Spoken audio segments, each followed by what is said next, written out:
doa dulu ya. Ya. So, siapa yang pemimpin kelasnya? Siapa yang mau memimpin doa sekarang? Abi. So, mulai Abi, pimpin doanya. Tiap berdoa mulai.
Anak-anak, kenapa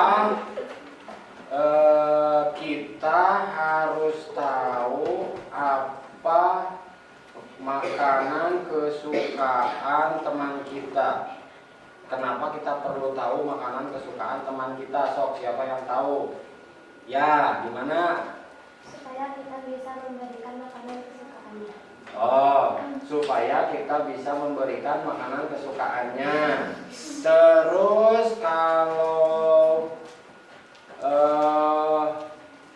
kenapa kita perlu tahu buah-buahan kesukaan teman kita?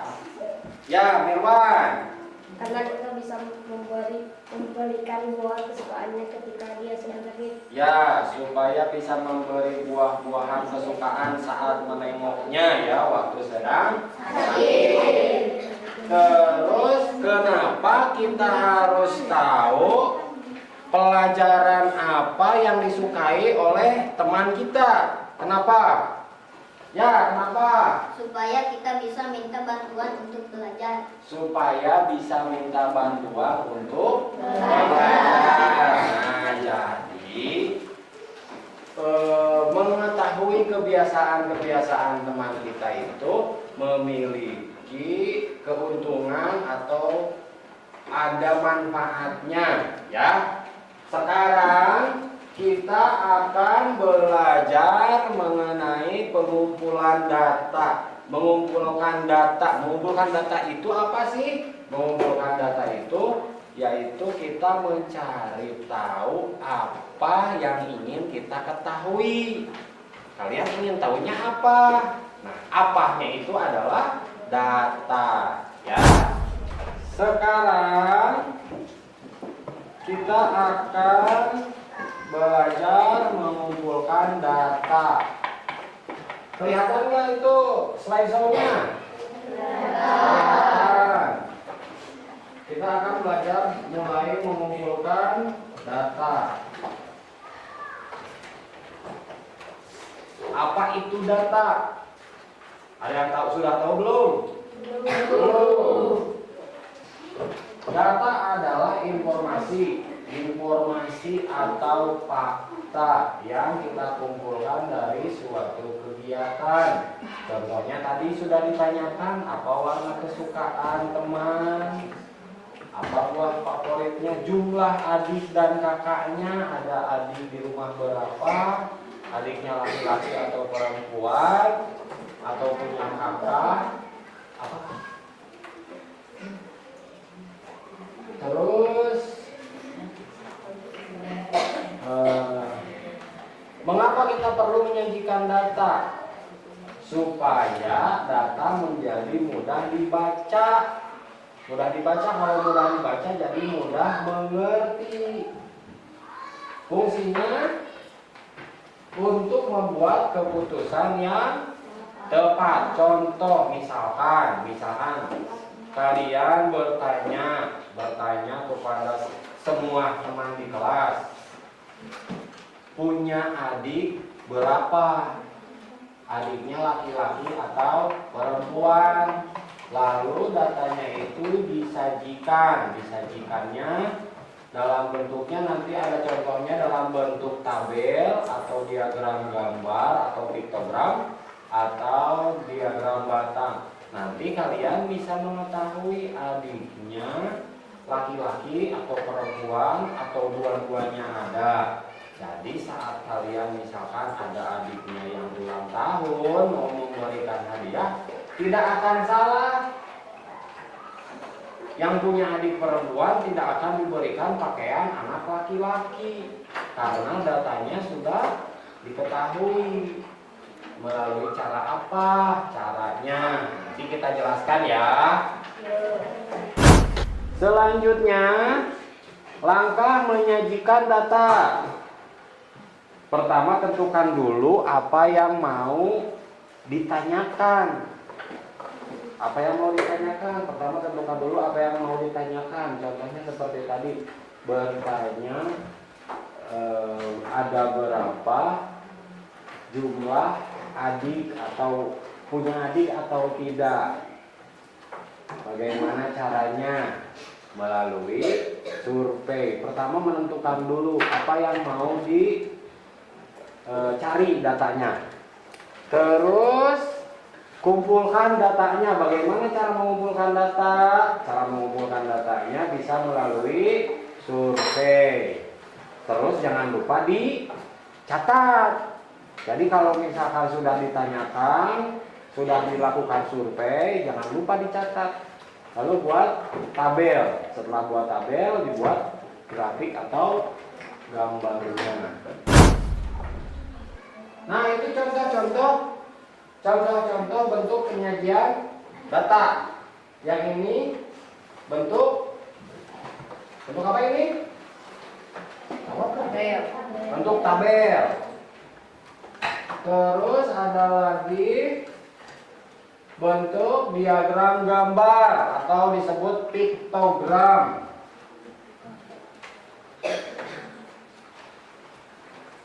Terus ada lagi bentuk diagram batang. Pernah lihat yang seperti ini? Pernah lihat. Ya, itu namanya diagram batang.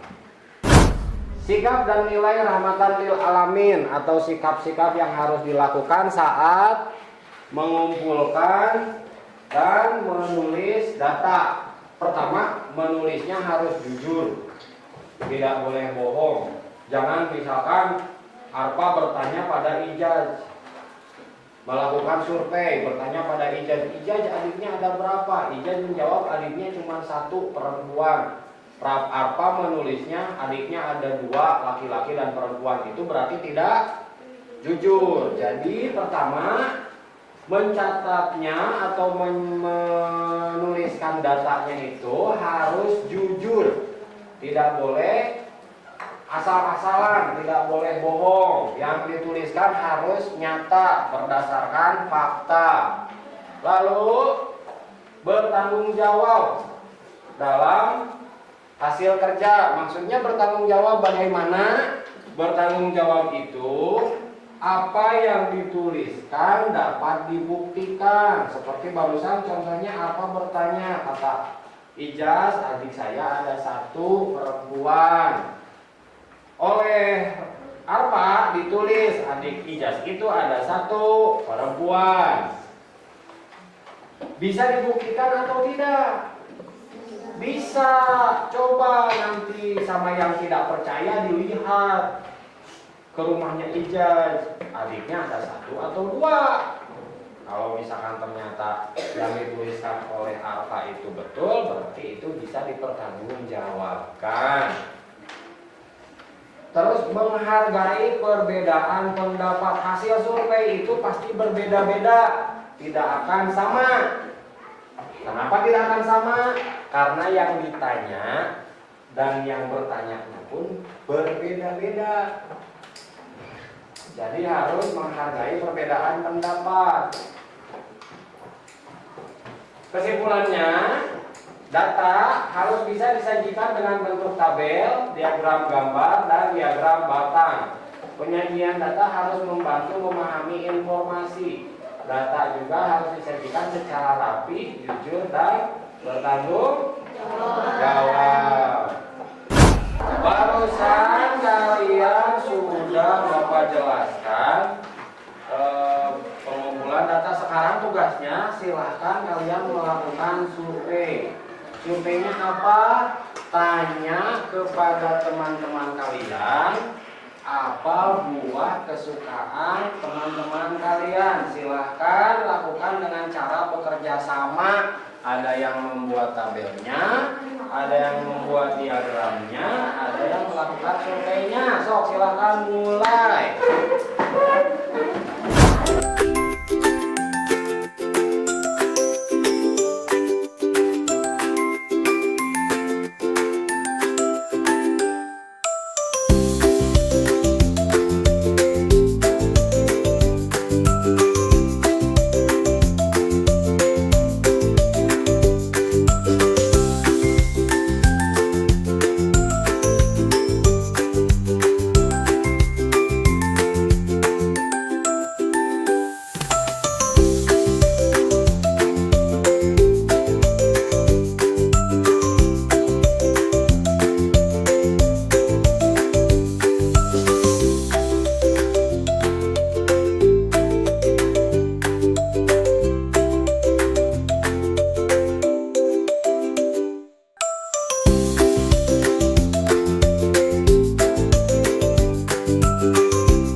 Sudah selesai semuanya? Sudah.